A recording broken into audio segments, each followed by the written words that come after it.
masjid. Mudah-mudahan apa yang kita lakukan tidak sia-sia, ibadah kita, perjuangan kita, kita hilangkan rasa ngantuk kita semua, kita tinggalkan hanya semata-mata untuk sujud kepada Allah. Mudah-mudahan ini menjadi ampunan segala dosa, kealpaan, kehilapan yang kita lakukan. Amin ya rabbal alamin. Salawat dan salam senantiasa kita sampaikan dari junjungan kita baginda Rasul Nabi kita Muhammad sallallahu alaihi wasallam. Tentunya kita masih punya harapan, mudah-mudahan kelak akan memperoleh syafaatul uzmanya. Amin ya rabbal alamin. Al-Fatihah ila hadratin Nabi Muhammadin sallallahu alaihi wasallam wa ala alihi wa ashabihi wa azwajihi wa dzurriyyati ahli baitihi, khususan ila ruh al-muallim hadzal kitab. Al-Fatihah. A'udzu billahi minasy syaithanir rajim. Bismillahirrahmanirrahim. Alhamdulillahi rabbil alamin arrahmanir rahim maliki yaumiddin. Iyyaka na'budu wa iyyaka nasta'in. Ihdinas siratal mustaqim. Siratal ladzina an'amta 'alaihim ghairil maghdubi 'alaihim waladdallin. Amin. Hadirin Bapak dan Ibu yang saya hormati, ibu-ibunya ada Ibu? Oh ada ya. Saya hitung deh, saya kira pada pulang kali ya. Bapak dan Ibu yang saya hormati, bahasan kita pagi hari ini menyambung beberapa bulan yang lalu, jangan sebulan sekali ya. Beberapa bulan yang lalu tentang hikmah atau faedah rahasia daripada berzikir kepada Allah. Saya mengulang sedikit bahwa zikir itu secara bahasa artinya ingat, berarti ingat kepada Allah.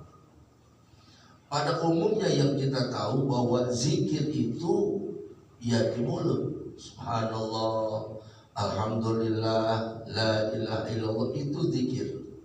Tapi secara pengertian yang khusus, ya, zikir itu mengingat Allah, baik dengan kata-kata dalam bentuk ucapan, baik dalam bentuk pemikiran hati, maupun zikir dalam bentuk halaqah pengajian semacam ini.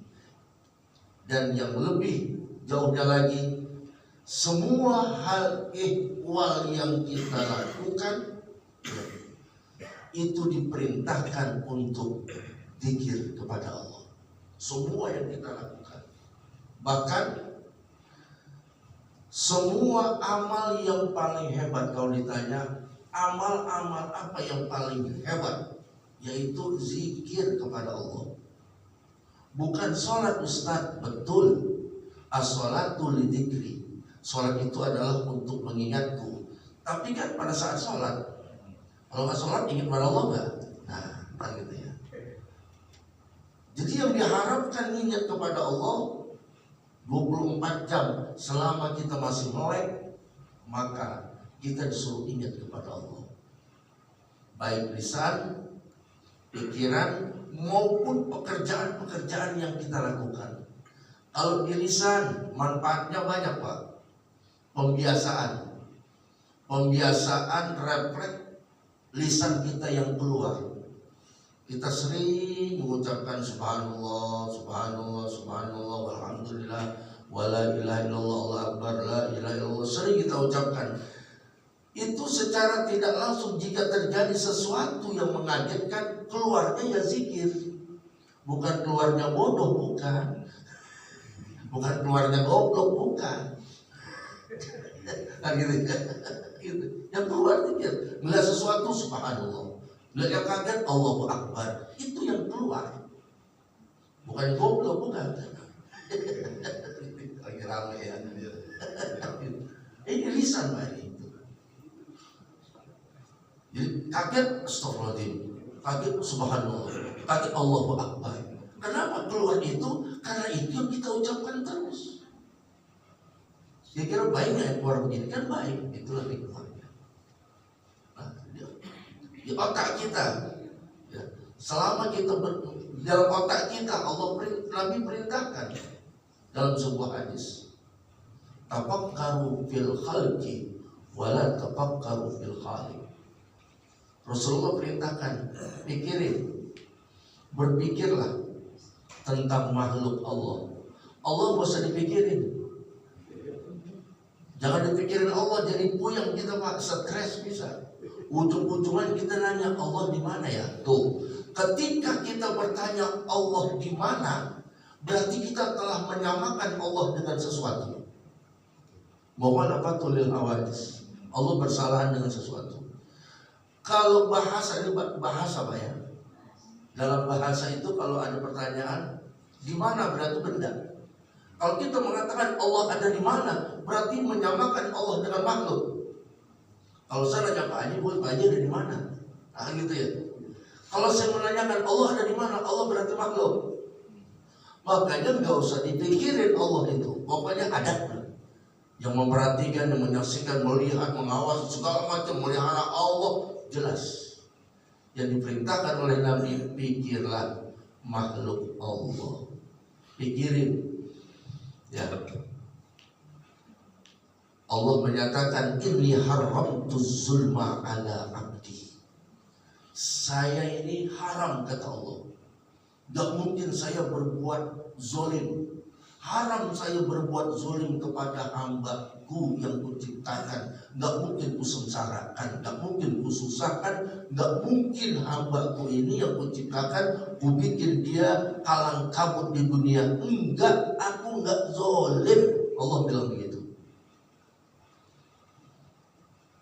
Kita, Pak, alhamdulillah, kita ini hidup di Indonesia yang luar biasa iklimnya. Siang 12 jam, malam 12. Enak, Pak. Siang 12, malam 12. Coba kalau satu negara yang, kalau negara kita ini siangnya 20 jam, malamnya 2 jam, enak aja kita. Melotot kita. Kan ada satu negara yang begitu, malamnya lebih banyak karena yang siangnya lebih banyak. Kita alhamdulillah enak, pas banget kita. Siang 12, malam 12, sehingga ngaturnya gampang. Pembiasaan juga gampang. Yang kedua, panas juga gak terlalu sepanas-panas gitu, lagi panas banget. Paling cuma beberapa bulan, ya, gak nyampe panas yang melebihi yang panas di Arab kali ya, di Mekah sampai begitu. Dinginnya pun juga enggak seperti dingin yang di Antartika, di kutub. Enak gitu, Pak. Dingin enggak terlalu, panas enggak terlalu, adem. Dan Allah tidak zalim. Contoh, nih Allah ciptakan, kuciptakan makhluk ini, kamu hidupnya di daerah kutub ya, yang banyak esnya. Nah, Allah ciptakan makhluk yang semacam ini beda dengan makhluk yang di sini. Diciptakanlah yang berbulu tebal. Buat apa? Biar dia hangat di daerah es. Tuh. Binatang-binatang makhluk yang hidup di daerah es berbulu tebal. Kalau bulunya tipis, Allah zalim. Ya Allah, kenapa diciptakan aku di sini dalam keadaan tipis? Tidak, apa saya nggak punya otak lagi kan, nggak bisa bikin apa-apa. Beku kedinginan, kasihan Allah. Dan diciptakanlah makhluk di daerah yang panas. Nih, kamu hidup di daerah panas ya. Tuh, yang airnya jarang, panas nih. Udah kuciptakan ontak dijadiin di sana, Pak. Ada nggak ontak hidup di daerah kutub? Ini yang dibilang Rabbul Alamin. Allah udah atur semuanya, Pak, itu. Jadi ini semua kalau kita ingat berarti kita zikir kepada Allah Subhanahu wa Ta'ala. Nah, kita masuk, coba kita lihat. Bismillahirrahmanirrahim. Qala Syekhul Mu'allif rahimahullahu ta'ala wa adama naf'abihi wa bibarakati ulumi wa bikum fid-daraini amin radhiyallahu ankum. Rabbi shrah li sadri wa yassir li amri wa hlul 'uqdatam min lisani yafqahu qawli. Oh, tadi pemulaannya panjang amat. Hadirin jamaah, Allah Ta'ala berfirman dalam Al-Quran, Inna fi khalqis samawati wal ard, sesungguhnya di dalam penciptaan langit dan bumi, kata Allah dalam firman-Nya, waqtilafil laili wan nahar, bergantian antara malam dan siang. Ada siang, ada malam silih berganti. La ayatil liulil albab, menjadi tanda-tanda besar akan adanya Allah, akan ada buktinya kekuasaan Allah, akan ada bukti Rabbnya Allah, liulil albab, bagi orang-orang yang punya pikiran. Bukan buat binatang, buat orang yang punya pikiran. Timbul pertanyaan, yang punya pikiran ini siapa? Nah gitu ya. Manusia. Manusianya yang mana? Yang mau mikir? Allah bilang dalam Al-Quran, ada jawabannya. Siapakah yang dikatakan ulil albab ini? Orang yang punya pikiran. Jadi kalau suatu saat kita ditanya orang, Romanya intinya ngaji rajin amat, pengen tanya apa? Yang dimaksud ulil albab siapa sih orangnya? Ini jawabannya.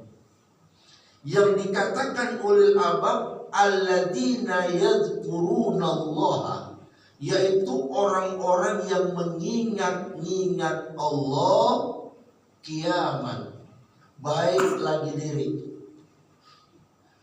wa qu'udan, dan baik lagi duduk, wa ala junubihim, dan juga lagi berbaring, lagi tidur-tiduran, wa yatafakkaruna, dan mereka berpikir fi khalqis samawati wal ard, di dalam penciptaan langit dan penciptaan bumi. Inilah yang dikatakan ulil albab. Kita masuk gak kira-kira ulil albab? Mungkin masuk baru sekian persen. Buktinya ini nih tuh. Kita berzikir, Pak. Jadi saya ulang, yang dimaksud ulil albab yang pertama orang yang berzikir kepada Allah kiaman, dalam keadaan dalam posisi sedang berdiri. Artinya boleh diterjemahkan sedang berkuasa, sedang jaya, dia ingat kepada Allah. Kiaman bukan mana berdiri biasa, sedang berkuasa, sedang jaya, sedang hebat-hebatnya, dia ingat kepada Allah. Sedang jadi presiden, sedang jadi menteri, sedang berkuasa, dia ingat kepada Allah. Kalau sudah lagi berkuasa, lagi berdiri, sehat, dia ingat kepada Allah. Ini berzikir ala kulli hal. Jadi semua hal yang dia lakukan dalam keadaan berkuasa, dalam keadaan mampu berdiri, dia ingat kepada Allah. Siapa ini yang kiamat? Satu, banyak Pak nih, contohnya sambil kita aja waktu aku guru. Satu, penguasa. Ketika dia kiamat berdiri, dia ingat kepada Allah. Ketika penguasa ingat kepada Allah, dia akan jujur dan amanah di dalam berkuasa. Itu persoalannya. Pejabat sedang diri enak jadi pejabat. Ketika dia zikir kepada Allah, akan jadi pejabat yang jujur, yang amanah, nggak mau korupsi. Sedang berdiri, sedang berkuasa. Seorang pedagang yang sedang berdagang, berdiri, melakukan kegiatan transaksi.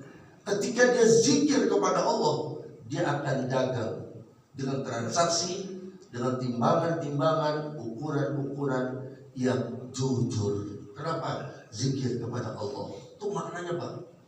Jangan begitu luas ini. Bukan dikatakan zikir lagi berdiri, bukan begini. Maksudnya bukan itu kan.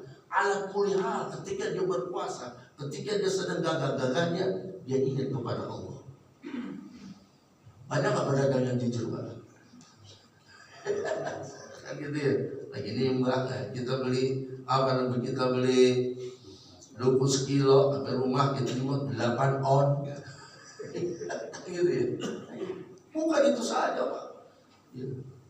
Anggota dewan, kalau dia jujur amanah, dia ingat ketika dia gagah sedang jadi dewan kan, sudah gagah-gagahnya, bahasanya dipercaya, dan dia melakukan kejujuran. Betul-betul alami amanat, dia pikul amanat rakyatnya, nggak main-main. Itu namanya zikir kepada Allah. Banyak nggak dewan yang berarti banyak dewan yang nggak zikir kalau gitu ya. Suruh tanda tangan aja kagak mau, sampai sekarang nggak kelar-kelar. Perampasan aset kekayaan. Kalau koruptor ketahuan dimiskinkan, sampai sekarang ribut masalah tanda tangan. Apa susahnya? Ya Allah, alhamdulillah. Itu tanda tangan senjata makan tuan kita. Ini amanat Pak ini. Rakyat menginginkan itu. Tapi kenapa wakil kita ribet amat urusan gini aja? Amanah nggak zikir dia. Kalau dia zikir ingat kepada Allah, ini adalah amanat rakyatku, amanat yang harus saya pikul. Kiamat. Kemudian waku'udan lagi duduk. Apa mau duduk apa lagi jatuh? Lagi jatuh miskin, lagi bisa arti duduk beneran. Kita lagi duduk subhanallah ingat bisa diterjemahkan duduk lagi jatuh, lagi tidak berkuasa, sudah pensiun, ingat kepada Allah. Makanya alhamdulillah para pensiunan lari ke masjid. Alhamdulillah.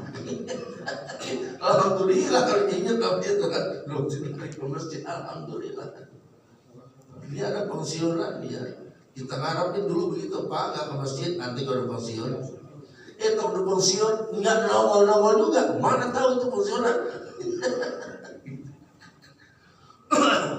Kita ada di masjid apa di komplek muda-muda Pak, muda-muda semua. Ya masih rumah mas pengantin baru lah. Masjidnya sepi kan itu ya. Yang ada orang kampung. Ditanya ini orang komplek pada sibuk. Alhamdulillah. Kenapa? Dia sudah menyiapkan kalau nanti setelah dia pada pensiun dia sudah nggak repot-repot lagi, dia sudah punya masjid. Itu niat yang bagus. Tahun pensiun pada kagak ada.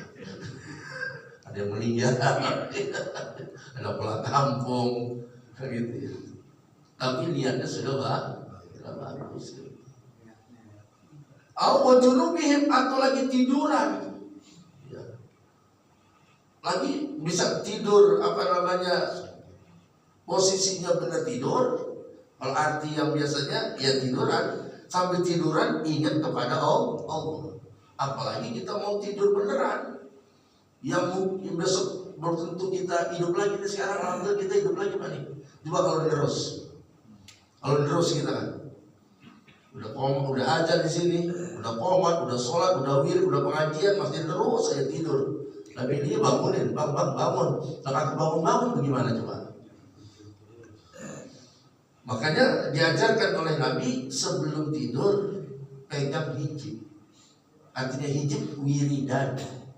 Andai kata besok kita kagak bangun, mati dalam keadaan husnul khatimah. Apa jadi baca Pak? Sambil matanya merem, la ilaha illallah, la ilaha illallah. Itu baca bismillah. Apa yang dibaca lah ayat Quran atau ayat Qul ahad, Allah sama terus sampai habis satu ada wiridan yang dia baca sampai dia tidur. Ini beratnya apa? Ada Ustaz kalau baca wirid mah kagak tidurnya kalau melihat YouTube ngantuk tidur dah. Nah kan begitu kan. Berat sekarang nih Pak. Jadi baik dalam keadaan tidur maupun sakit atau apa, tetap ingat kepada Allah. Itu yang dikatakan ulil albab. Dan lebih hebatnya lagi puncaknya wa yatafakkaruna, dia berpikir, memikirkan tentang kejadian langit dan bumi. Oh, saya nggak ada apa-apanya.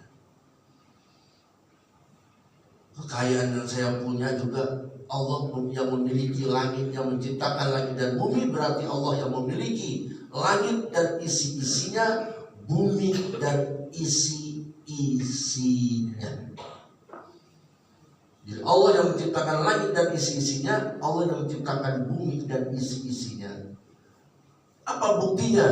Buktinya Islam mengajarkan manusia, selama kau hidup, kau pakai apa yang ada di bumi ini. Kalau kamu mampu, kamu siap pakai apa yang ada. Selama kamu hidup aja. Tapi setelah kamu mati, jangan kamu ada yang bawa. Tuh, bayangin. Ini nih bukti, Pak. Bukti bahwasanya disuruh berpikir Allah menciptakan langit dan bumi beserta isi-isinya. Sebagai pembuktiannya, kita manusia hebat kaya apapun, bahkan kita bisa beli itu gunung yang isinya emas. Silahkan ambil tuh emasku yang ada di gunung, kau bikin tambang, ambil, hasilnya bisa berpuluh-puluh ton emas murni, ambil. Tapi ingat, kalau mati jangan dibawa, kau tinggalin. Tuh, bayangin Pak itu. Selesai kan? Karena ini semua punyaku, berarti ku titip sama kamu. Titip, khalifah kita, pemimpin, titip semua. Cuma jangan, kata Allah, awas. Ketika ku berikan amanat, kamu zikir gak dengan aku? Artinya apa? Kau kerja, kau ambil amanahku, kau izinkan kau mengambil apa yang ku miliki untuk sementara, tapi cara-caranya dengan cara yang baik. Oh, itu ada emas, itu ada timah, ambil, kelola dengan cara baik. Untuk apa? Ku jadikan bukan buat kamu aja, buat kesejahteraan kebutuhan manusia, bukan buat kamu doangan, buat manusia. Ketika kamu buat kamu saja, berarti kamu curang. Kecurangan inilah yang kau bawa ngadep kepada Allah. Mana emasnya? Kan enggak ya Allah, katanya. Udah ku tinggal, gak boleh ku bawa. Terus waktu itu kamu kelolanya bener? Enggak ya Allah. Gimana? Udah saya sikat sana, saya sikat, tendang sana, tendang sini, habis di sana, habis di sana, matikan sana, matikan sini, sehingga itu semua aku yang kuasai. Oh, curang kamu. Nah, ini curangnya, ini yang bahaya Pak, ini menghadap Allah, kecurangannya. Terus gak dibawa, kenapa? Gak boleh ya Allah. Jadi kalau yang pakai akal, ya, ketika nggak boleh dibawa, kenapa harus diambil dengan cara curang? Curangnya itu yang akan tanggung jawab, Pak. Nah, ini makanya di sini katakan tapak liulil albab. Inilah manfaat bagi orang yang mau berpikir. Nah, kemudian tentang zikir, ada sebuah hadis Nabi kita Muhammad SAW. Jadi diminta zikir ini menjadi satu wiridan. Wiridan di lidah kita, wiridan di otak kita, wiridan di dalam segala hal bentuk yang kita lakukan. Kira-kira kalau kita udah bongkar-bongkar kayak gini, berapa banyak zikir kita, Pak? Untung aja masih ada sholat. As-sholatu lidzikri. Sholat itu untuk ingat aku. Coba kalau nggak ada sholat, nggak ada subuhan, mau tidur, ngopi langsung nonton TV, nggak ingat sama Allah. Gitu ya. Untung ada sholat, bangun tidur, ingat aku dulu dalam bentuk sholat. Waduh, langsung kita taat, ya Allah. Allah jamin Pak, tenang aja. Ada seorang kiai, seorang ustaz, sebelum dia bicara, sebelum dia pidato, sebelum dia ngajar, ada mengucapkan begini, mudah-mudahan setelah kita pulang dari majelis ini, Allah ampuni dosa-dosa kita. Sebenarnya ini bukan ucapan kiai, bukan bisanya karangan-karangan guru, bukan. Allah yang firmankan dalam Al-Quran, Adz-dzakirinallaha katsiran wadz-dzakirat. Orang laki-laki dan orang perempuan yang banyak berzikir. Salah satu di antaranya dia zikir dalam halaqah ini. Tuh, ini kan zikir juga. Allah janji a'addalahumullahu maghfiratan wa ajran azima. Allah menjanjikan orang itu, laki-laki dan perempuan yang banyak berzikir, ampunan. Diampuni dosanya. Bukan dosanya diampunin, wa ajron azima, dan pahala yang besar. Dosa habis, pahala naik. Ini janji Allah dalam Al-Quran. Makanya berat, Pak. Iblis udah ngaji duluan, kita belakangan. Bahkan kita belum lahir, iblis udah lahir. Iblis udah lahir, Pak. Kita belum ngaji, iblis udah ngaji. Jadi kalau Rasulullah dakwah kemana, iblis ngintilin, dengerin. Rasulullah lagi ngajar begini, iblis duduk di luar, dengerin. Iblis ngaji, Pak. Paham dia. Makanya di sana pernah ada kesetanan, Pak. Ini kejadian beneran. Ada orang kesurupan, kemasukan, dibacain Yasin. Ayat yang kesurupan ngomong, pinteran gua sama lu baca Yasinnya. Agak mempan, berarti kan gitu ya, agak mempan. Pak Wiridin, udahlah pinteran gua sama lu katanya, baca lu masih salah katanya. Gua tahu bacaan lu salah katanya.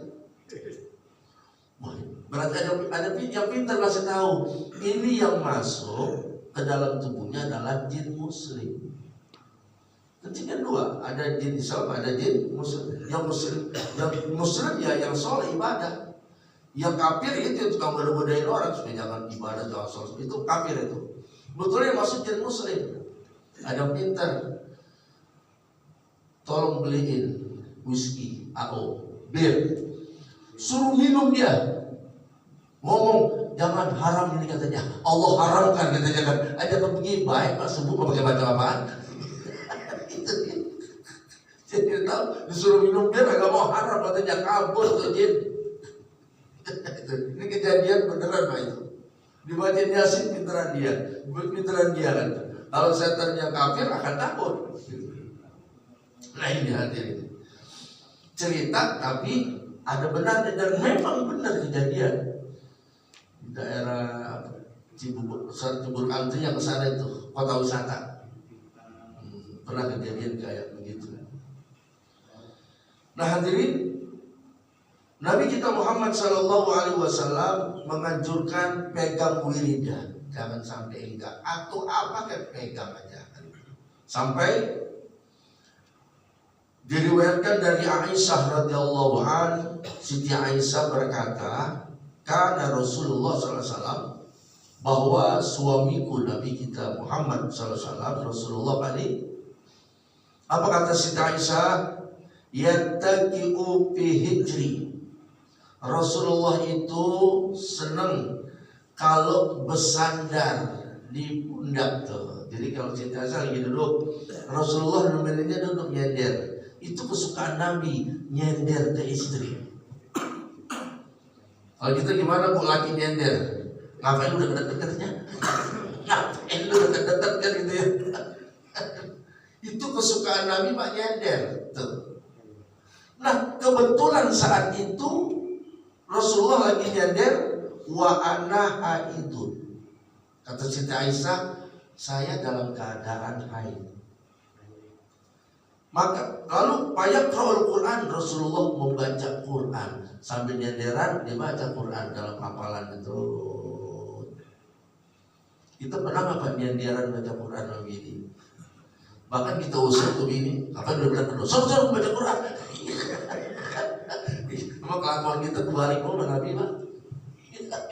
Nabi sambil nyender ke bini baca Quran. Nah, coba kita pengen praktekin. Bini kita lagi itu kita nyender, kita baca Quran. Kata bini, Mesti mau baca Quran di sono, bahkan bini ngusir lagi, baca Quran di sono, jangan sini, tuh ngusir lagi bini kita. Kadang bini ngusir, kadang kita yang ngusir. Begitu harmonisnya Rasulullah terhadap Siti Aisyah. Bahkan Pak dalam sebuah hadis, ya, dalam kitab apa itu saya lupa, apa kalau nggak salah, itu ketika masuk waktu sepertiga malam, Rasulullah membangunkan istrinya Aisyah. Izin Aisyah, saya mohon izin, pengen turun dari tempat tidur, nggak mau nemenin, saya mau ibadah, mau sholat. Bayangin Pak, itu Rasulullah pengen ibadah, lagi berdua istri, minta izin. Kita ada kayak pengen tahajud izin begini. Ini kelakuan kita semua. Nanti kita cinta pernah Bu, suaminya izin Bu, maaf, saya izinnya mau sholat dulu. Yang ada izin, Pak izin ya, pengen nobar ntar malam pulang subuh, tuh kalau nobar izin. Itu Rasulullah izin, bayangin Pak. Ini akhlaknya Nabi kita Muhammad Sallallahu Alaihi Wasallam. Nah ini kata Siti Aisyah, wa ana haidun, saya dalam keadaan haid. Banyak Al-Quran, kemudian Rasulullah membaca Al-Quran. Rahu Bukhari Muslim, ini hadis Bukhari Muslim. Wah, ini akhlaknya Nabi kita Muhammad Sallallahu Alaihi Wasallam. Lalu waja'an Aisyah radhiyallahu anha, dalam kondisi haid itu, ya Rasulullah Sallallahu Alaihi Wasallam, Siti Aisyah melanjutkan. Pada satu hari katanya, ya, Siti Aisyah, wa inni la aqra'u hizbi. Ini la aqra'u hizbi, aku senantiasa membaca hizibku. Wa ana muttaji'an 'ala sariri. Sementara saya dalam posisi berbaring di atas tempat tidur. Nah, ini boleh Siti Aisyah istrinya Nabi pegang hijab ketika mau tidur selalu. Inilah aqrabu hizbi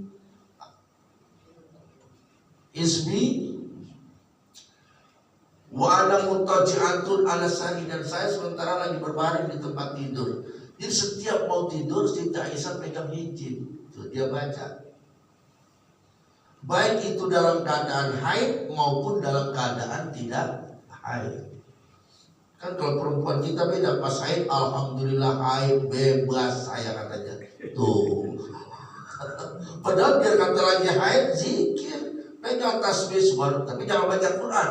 Ambil bagian-bagian dari Quran yang dijadikan wiridan. Contohnya alhamdulillah dalam surah Fatihah, alhamdulillahirabbil alamin. Alhamdulillah, alhamdulillah. Itu boleh kalau alhamdulillahnya. Alhamdulillah, alhamdulillah terus.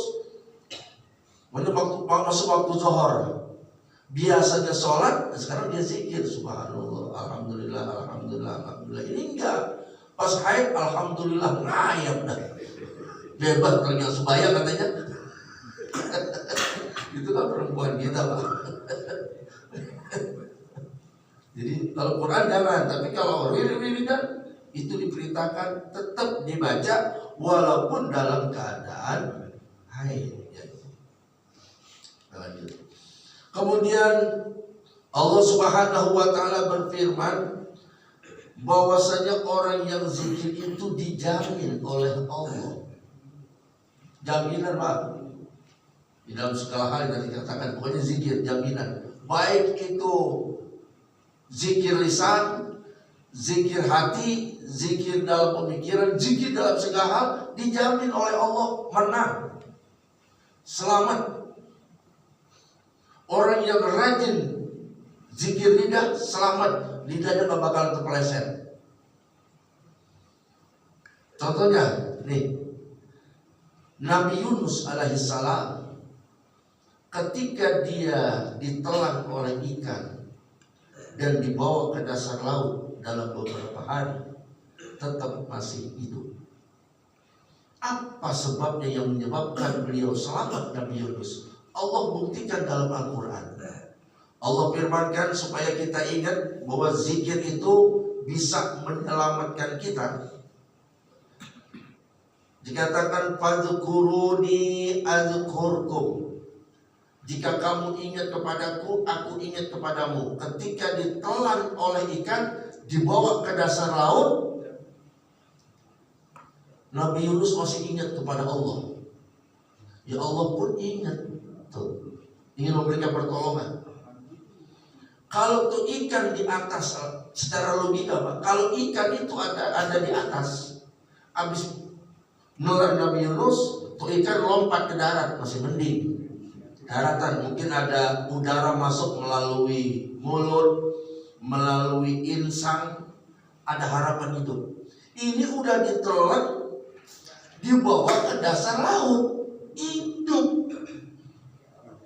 Ini kan ini bukti akan kekuasaan Allah Subhanahu wa Ta'ala.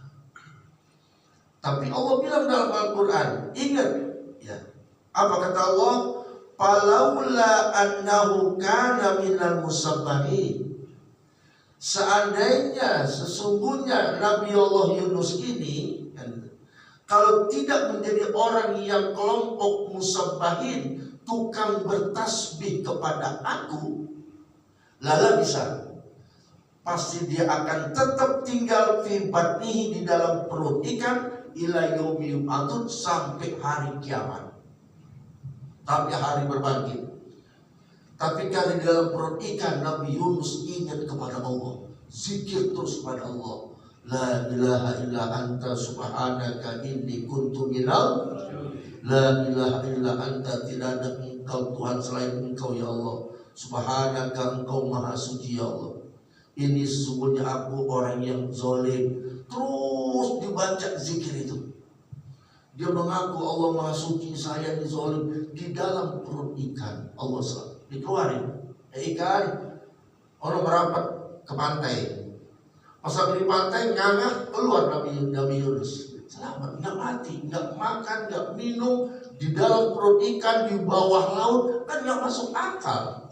Nggak makan, nggak minum, di dalam perut ikan, di dasar laut, nggak tahu tanggung. Kalau di darat bisa meninggal di darat, ini di dalam laut, hidup, selamat. Berkat apa? Banyak berzikir dengan ucapan tasbih. La ilaha illa anta subhanaka inni kuntu minadh dhalimin. Ini zikirnya goblok, akhirnya jatuh. Kalau kata goblok, lo jatuh akhirnya kan. Jelas Pak. Ini bukti Pak dalam Al-Quran. Islam itu telah membuktikan sebenarnya. Banyak dibuktikan. Contohnya lagi Nabi Ibrahim. Ya. Karena beliau seorang nabi yang banyak berzikir, punya mukjizat, Allah buktiin. Waktu dilempar ke api kan, Allah bilang, ya api, ya naru kuni bardan, api dingin kamu. Tapi jangan dingin aja. Kalau dingin ntar Nabi Ibrahim beku jadi es. Nah, yang menyebabkan selamatnya ada kata-kata salamannya. Ya api, dingin kamu. Tapi salaman ya, selamat Nabi Ibrahim. Dingin tapi selamat. Kalau cuman ya narukuni bardan, api dingin, beku Nabi Ibrahim. Bisa ada di dalam es begini, udah ketutupan es, beku, tapi selamat. Jadi itu adem-adem aja udah, nggak dingin, enak aja. Selesai keluar lagi, selamat, nggak apa-apa, orang salaman. Ini zikir Pak. Nah, mudah-mudahan ya kita banyak zikir kepada Allah Subhanahu wa Ta'ala. Lalu Nabi kita Muhammad sallallahu alaihi wasallam bersabda, kata baginda Rasul,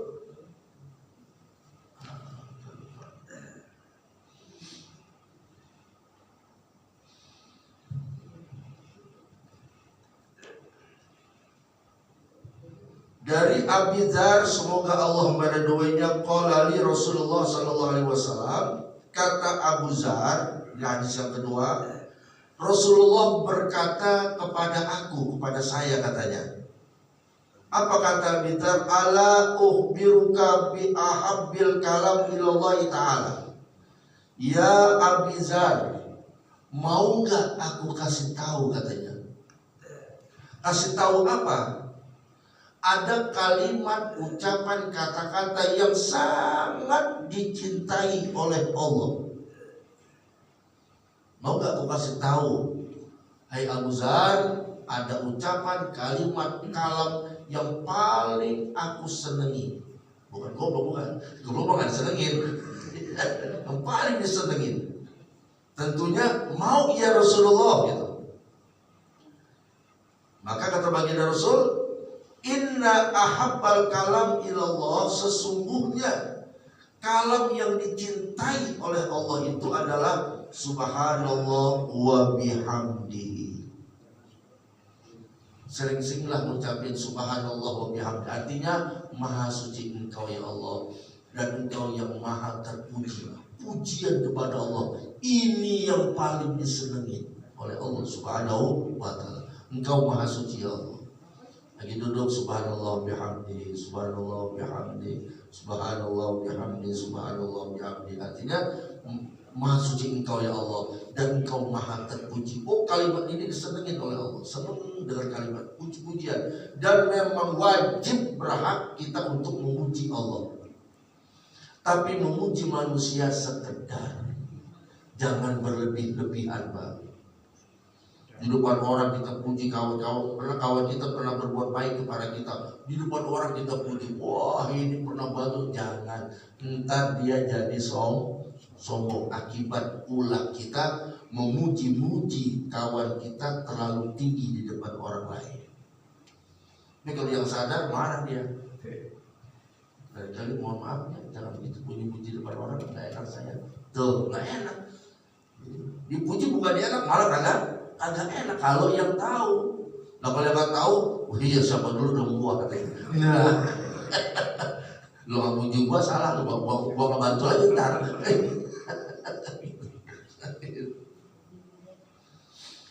Lalu kata baginda Rasul Sallallahu Alaihi Wasallam, ada kalimatani khofifatani alal lisan, sakilatani fil mizan. Kata baginda Rasul, ada dua kalimat yang enteng diucapin di lidah, nggak berat. Ya, khofifatani ringan, enteng tuh di lisan. Tapi sakilatani fil mizan, pahalanya berat di dalam timbangan. Diucapin ringan, enteng, tapi pahalanya berat. Apa itu kata baginda Rasul? Bahkan habibatani ila rahman. Dua kalimat ini dicintai, disenangi oleh Allah. Balik lagi, subhanallah wa bihamdihi, subhanallahil azim. Dua kalimat itu Pak. Subhanallah wa bihamdihi, subhanallahil azim. Maha suci engkau ya Allah, engkau yang maha terpuji. Maha suci engkau ya Allah, engkaulah yang maha agung. Dua kalimat ini Pak. Subhanallah wa bihamdihi, subhanallahil azim. Dua kalimat ini kata Nabi, timbangan amalnya, pahalanya berat, gede, tapi ringan diucapkan.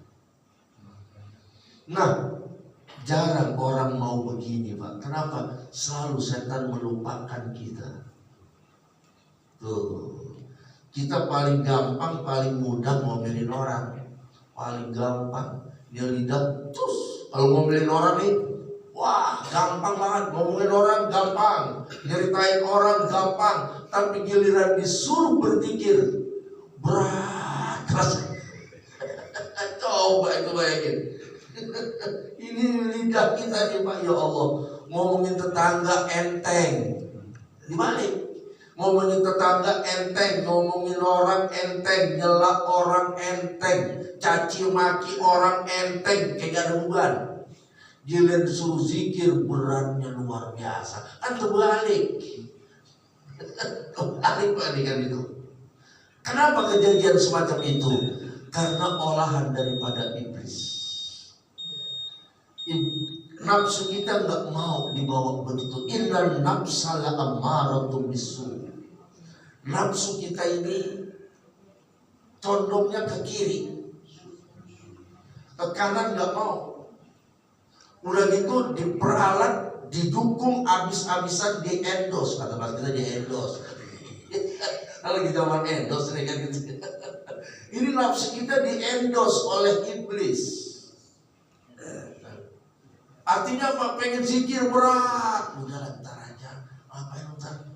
Baru pengen zikir dibawa ngantuk segala macam, wah macam-macam udah kan gitu ya. Habis kuat pengen zikir di ngantukin, nggak ngantuk dibikin pegel, capek, pusing, nggak kuat akhirnya.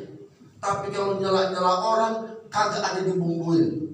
Los aja udah los, nyaci-maki orang, ngatain orang, celak orang, ngomongin orang, jelekin orang, los, nggak ada beratnya. Tapi zikir berat, perlawanan Pak gitu ya. Kita buka YouTube, apalagi kita belum puasa nih. Waduh, dulu zaman saya kecil, nungguin waktu 10 menit lama banget pengen buka puasa. Sekarang setengah jam lagi mau puasa. Kalau kita tungguin lama, buka YouTube bentar maghrib udah, apalagi cuma 10 menit, nyari-nyari azan, oh ya azan gitu. Jadi nungguinnya bukan zikir, bukan wirid, bukan baca Quran, melihat YouTube nungguin maghrib, ngapain? Nungguin maghrib. Kenapa? Itu kuda setan cepat ke situ Pak. Bahkan maksiat di situ. Yang saya bingung apa? Iklan. Iklannya iklan komputer, jual iklan. Tapi iklannya belakangan, gambar depannya dulu yang agak beres ditaruh. Ustaz tahu aja katanya, emang ada. Dunia gila sekarang Pak. Dagang. Dagang kan itu ya. Ternyata isinya dagang komputer dari Cina, dari dagang. Tapi tampilan depannya pas dibuka loh, gambarnya begini. Di bawahnya dagang. Kenapa itu? Emang disengaja. Nah kalau kita lagi puasa ngeliat gitu gimana?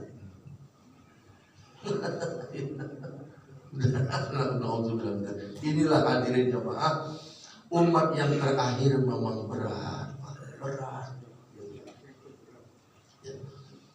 100 tahun ibadahnya umat Nabi Musa dengan kita 1 menit masih gedean pahalanya kita daripada umat Nabi Musa. Umat Nabi Musa paling cuma Fir'aun musuhnya. Yang lain-lain gak ada. Nah, kita Fir'aun ada, Fir'aun banyak sekarang. Fir'aun banyak kan gitu ya. Ada yang nunggu-nunggu, Ustaz, nanti kalau datangnya katanya Dajjal matanya suku, jangan ngomong Dajjal udah banyak sekarang. Di lingkungan kita Dajjal banyak. Kita mau ngaji, doyok-doyok, udah ntar aja Dajjal itu kan. Kita mau ibadah, diaru-aruin, udah ntar aja ibadahnya besok. Itu Dajjal udah. Ngapa bicara itu Dajjal udah kan gitu ya.